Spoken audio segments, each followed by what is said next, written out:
राधे राधे, जय श्री राम दोस्तों। आज हम आए हैं गंगा नहाने के लिए और आज हमारे घर में पूजा सुना जाएगा। शिव जी का कथा है, तो इसके लिए हम लोग गंगा स्नान करने आए हुए हैं। अभी हम घाट पे आ चुके हैं। ये देखिए सब लोग घाट पर हैं, बहुत सारे लोग आए हुए हैं।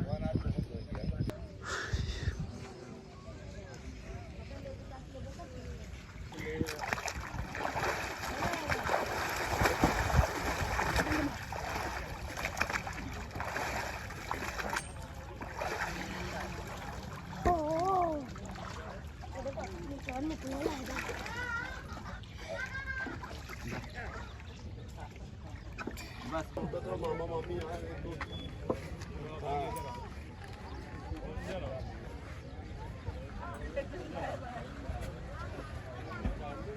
गर्मी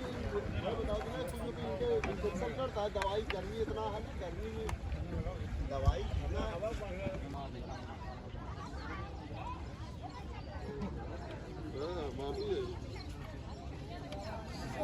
हाँ खड़ा पॉइंट करी ये अब भाई कैसे उतरो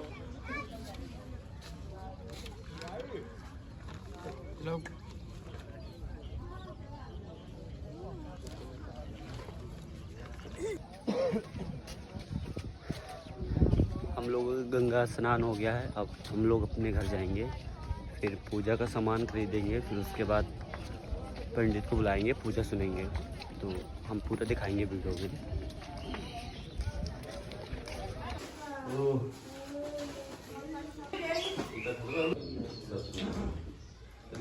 आटा दे दे।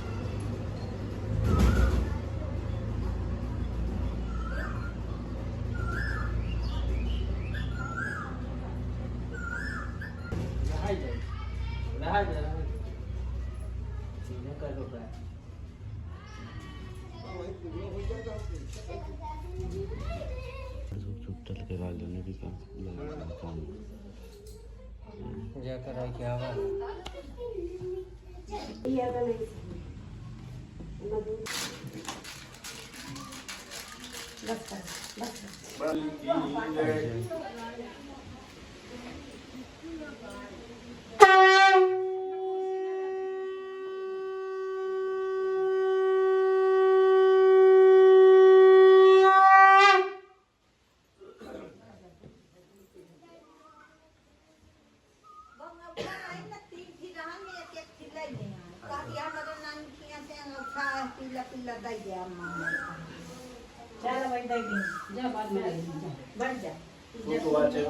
सूर्य कहते हैं घेर सिंह सुंदर काशीपुर में एक सदन नाम के ब्राह्मण रहते थे और वह ब्राह्मण होकर प्यार से व्याकुल होकर नित्य जो है इस पृथ्वी में घूमते रहते और भिक्षा मांग कर किसी प्रकार अपना जीव को पालन करते। तो ब्राह्मण को भिक्षा मांगते हुए देखकर सत्यनारायण भगवान को दया हुई। सत्यनारायण भगवान एक गंदी का रूप धारण कर लिए, सुंदर का रूप धारण कर लिए और ब्राह्मण से आदर पूर्वक पूछा, ब्राह्मण देवता आपके लिए दुखी होकर नित्य जो है इस पृथ्वी पर घूमते रहते हो, वह सब को मैं सुनना चाहता हूँ। तो ब्राह्मण ने कहा कि नंदी महाराज, मैं एक निर्धन ब्राह्मण हूँ और भिक्षा इत्यादि मांगकर अपना जीव को पालन करता हूँ। इसलिए कोई उपाय बताइए जिससे भिक्षा मांगने से मुक्ति मिल जाए और हमारी रिश्ता दूर हो जाए। दंडी ने कहा, ब्राह्मण देवता आप हमारी बात मानकर आप सत्यनारायण भगवान का पूजन करिए, इसी से आपका कल्याण हो जाएगा और कलयुग में जो है इससे सरल उपाय कोई नहीं है। तो व्रत का सारा विधान बताकर दंडी महाराज वहीं पर ध्यान हो गए। ब्राह्मण देवता आनंद पूर्वक अपने घर आए और रात्रि भर उनको नींद नहीं आई। वह चिंतित हो गए, मैं सत्यनारायण भगवान का कैसे पूजन करूंगा, कहाँ से पूजन सामग्री लाऊंगा, क्योंकि दिन भर भिक्षा मांगने पर भी परिवार का पेट नहीं भरता है। तो मैं सत्यनारायण भगवान का कैसे पूजन करूंगा। इसी चिंता में रात्रि जो है व्यतीत हो गई और प्रातः काल उठ करके सभी क्रियाओं से निवृत्त होकर के कोई उपाय न देखकर ब्राह्मण ने अपने मन में संकल्प ले लिया कि भगवान आज हमको भिक्षा मांगने पर जितना धन प्राप्त होगा हम उसी से आपका पुण्य करेंगे। ऐसा मन में सोचकर ब्राह्मण भिक्षा मांगने के लिए चला। उस दिन भगवान की कृपा से उसे भिक्षा में बहुत सा धन प्राप्त हो गया और उसी धन से ब्राह्मण अपने भाई बंधुओं को बुलाया, तो ब्राह्मण को बुलाकर विधि पूर्वक सत्यनारायण भगवान का पूजन किया। पूजन और व्रत के प्रभाव से ब्राह्मण सभी दुखों से मुक्त हो गया और सभी संपत्तियों से परिपूर्ण हो गया। तब से वह ब्राह्मण हर पूर्णिमा और संक्रांति को सत्यनारायण भगवान का पूजन करते हुए इस लोक में सभी सुखों को रोककर अंत में परलोक वैकुंठ लोक को प्राप्त हो गए। सूत जी कहते हैं कि हे ऋषियों, अब आगे क्या कहूँ, बूढ़े में ना घुमाती भैया, भगवान को घुमावे चाहिए, इनकी थोड़ी घुमावे चाहिए। तो सूत जी कहते हैं कि हे ऋषियों, इस प्रकार जो भी प्राणी सत्यनारायण भगवान का पूजन करेंगे उनके संपूर्ण मनोरथ सिद्ध हो जाएंगे और कलयुग में जो है इससे सरल उपाय कोई नहीं है। तो ऋषियों ने कहा कि महाराज, ब्राह्मण के बाद जो है इस व्रत को किसने किया, इसका हमको बतलाइए। तो सूत जी कहते हैं कि हे ऋषियों, एक समय वही ब्राह्मण जो है भीड़ भाड़ के साथ सत्यनारायण भगवान का पूजन कर रहे थे। उसी समय एक लकड़ी बेचने वाला कहारा जो है लकड़ी का बोझ लिए हुए उस स्थान पर आ गया। लकहारा जो है भूख प्यास से बहुत पीड़ित था। वह देखता है जहाँ पर ब्राह्मण की झोपड़ी थी वहाँ बढ़िया सा भवन बना हुआ है और भीड़ भाड़ के साथ भगवान का पूजन उत्सव हो रहा है। लकहारा जो है लकड़ी का गट्ठर बाहर किया और घर के भीतर प्रवेश किया। तो ब्राह्मण को पूजा करते हुए देखकर लकहारा आश्चर्य में पड़ गया कि ब्राह्मण कितना धन कहाँ से प्राप्त हो गया। कुछ देर के पश्चात कथा सुनकर प्रसाद ग्रहण किया, जल किया और ब्राह्मण से हाथ जोड़ करके पूछा, ब्राह्मण देवता, आप किसका पूजन कर रहे थे और किसके कर रहे थे? इनका पूजन करने से क्या फल मिलता? तो ब्राह्मण ने कहा कि हे लकहारे, जो कुछ तुम मेरा धन धान सब कुछ देख रहे हो तो भगवान सत्यनारायण जी की कृपा का फल है, हमको इन्हीं कृपा से सब कुछ प्राप्त हुआ है। लकहारा जो है आश्चर्य में पड़ गया और हाथ जोड़कर कहा, ब्राह्मण देवता, आप हमको इस व्रत का विधान बता दीजिए, मैं भी इस व्रत को करूंगा। लकहारा जो है ब्राह्मण के मुख से व्रत का सारा विधान सुना और व्रत का सारा विधान सुनकर लकड़ी का बोझ में सिर्फ ले लिया और मन में संकल्प ले लिया, भगवान आज हमको लकड़ी बेचने पर जितना पैसा मिलेगा, जितना धन मिलेगा, हम उसी से आपका ऐसा मन में सोचकर लकहारा जो है लकड़ी का बोझ लेकर के चल पड़ा और लकड़ी का बोझ लिए हुए वह ऐसे स्थान पर गया जहाँ पर धनी लोग रहते। जाते उसे लकड़ी का दूना दाम मिल गया। उसके पश्चात लकहारे ने बढ़िया प्रसन्न हृदय से पक्के पक्के केले का फल, शक्कर, घी, दूध, गेहूं का आटा सब बाजार से मूल खरीदा और घर पहुंचकर ब्राह्मण को बुलवाया, अपने भाई बंधुओं को बुलाया और फिर पूजन सत्यनारायण भगवान का पूजन किया। पूजन और व्रत के प्रभाव से लकहारा जो है सभी दुखों से मुक्त हो गया और सभी संपत्तियों से परिपूर्ण हो गया। तब से वह लकहारा हर पूर्णिमा और संक्रांति को सत्यनारायण भगवान का पूजन करते हुए इस लोक में सभी सुखों को भोगकर अंत में परलोक वैकुंठ लोक को प्राप्त हो गए। सूत जी कहते हैं, ऋषियों, इस बार जो भी मनुष्य, जो भी प्राणी सत्यनारायण भगवान का पूजन करेंगे उनके संपूर्ण मनोरथ सिद्ध हो जाएंगे और कलयुग में जो है इससे सरल उपाय कोई नहीं है। श्री स्कंद पुराण देवाखंडे श्री सत्यनारायण कथायां द्वितीयोऽध्यायः वृंदावन बिहारी की जय।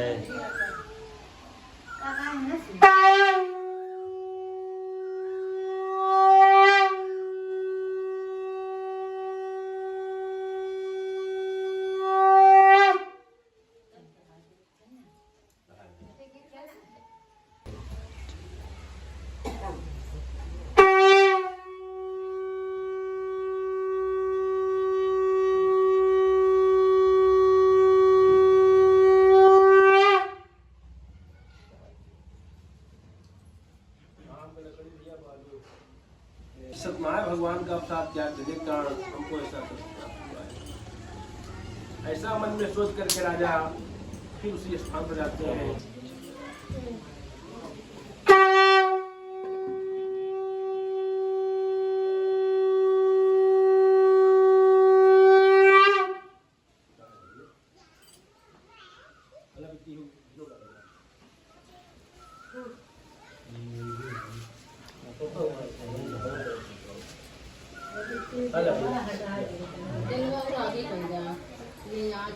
दिलवा अपने लगे लेगा भैया ये सब काट ले मक्का दादा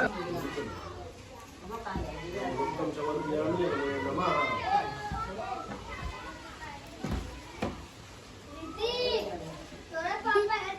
जरा नहीं कपड़ा बदला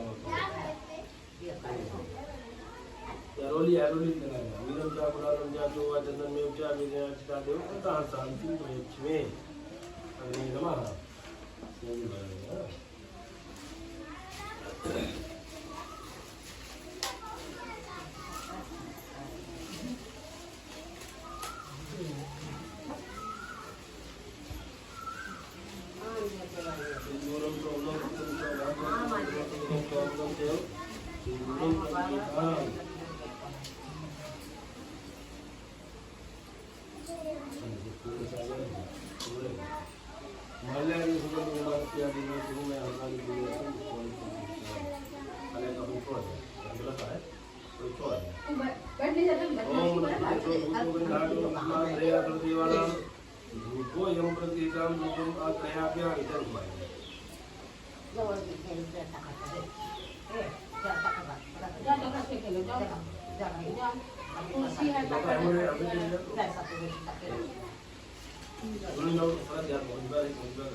भला कटवाले बाटे वो काटा कौन सा ऊपर पता लग जाए पत्नी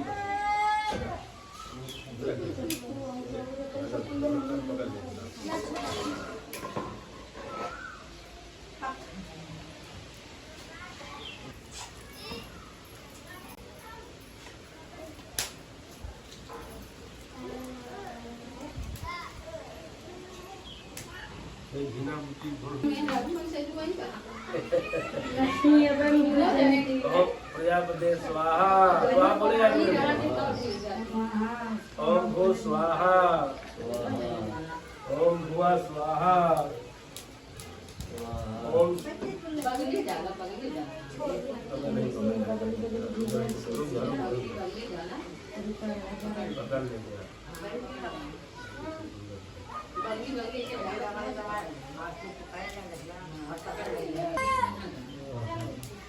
ओम अग्ने स्वाहा ओम गणपते स्वाहा ओम गौर्ये स्वाहा ओम रक्षाये स्वाहा ओम ज्योतिषरूपाय स्वाहा ओम मंगलाय ओम गणपति विद्यामय स्वामी आलय ब्रह्मा कर्पूर राम राम इंद्रानाम अरुणा पात्रम जगन्नाथ स्वाहा आगे कर दे आसमान में ऐसे डाल दे ऐसे डाल हां ऐसे डाल इटाठी वाले ले अपने तरफ ऐसे गिरा जा सब जाओ ओम त्र्यंबकम यजामहे सुगंधिं पुष्टिवर्धनम् उर्वारुकं बलवान् विश्वरूक्षीयम् अमृतात्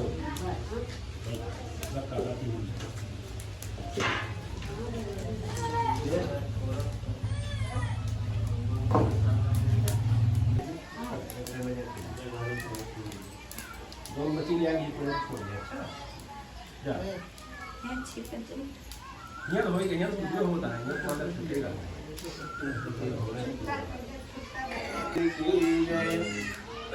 ओम दगं हवे प्रजननं मे सुवीरगं सर्वगणगं सत्यं भगवान देवतमन्नं पयोरेतो एक काया और दिया कि एक दे दिया गौरं करुणावतारं संसार सारं भुजगेन्द्रहारं सदा वसन्तं हृदयारविन्दे भवां भवानी सहितं नमामि। त्वमेव माता च पिता त्वमेव बन्धोश्च सखा त्वमेव विद्या द्रविणं त्वमेव सर्वं मम देव। ऐसे घुमा ज्ञान ज्ञान जपा जन्मांतर पदे पदे।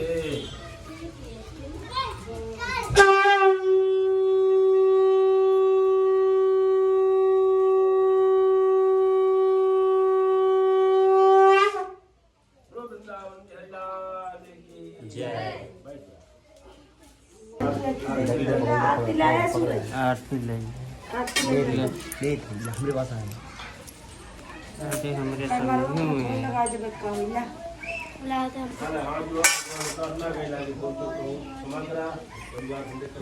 ले हम भूल ओम ध्येयं सदा परिभ्रमं बहिष्ठुदोहम्।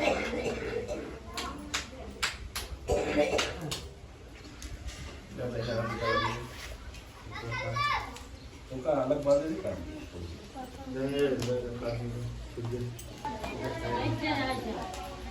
ए नमस्ते राजा हां कैसे लगाए ये करोड़िया प्रसाद ले आओ भैया। करोड़िया और वो दोनों हो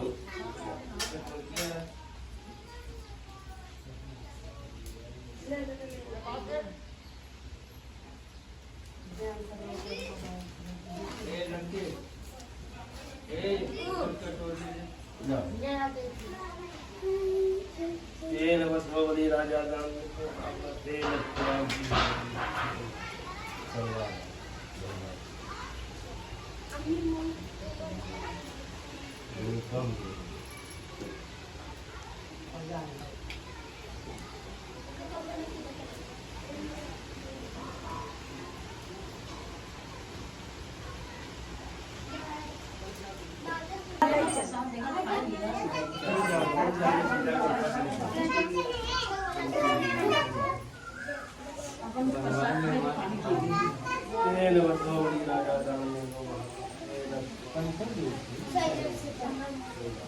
नानी मिट्टी की लगी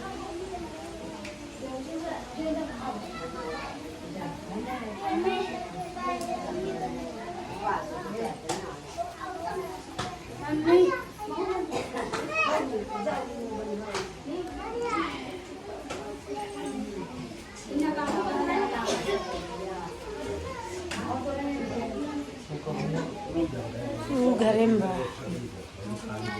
चलो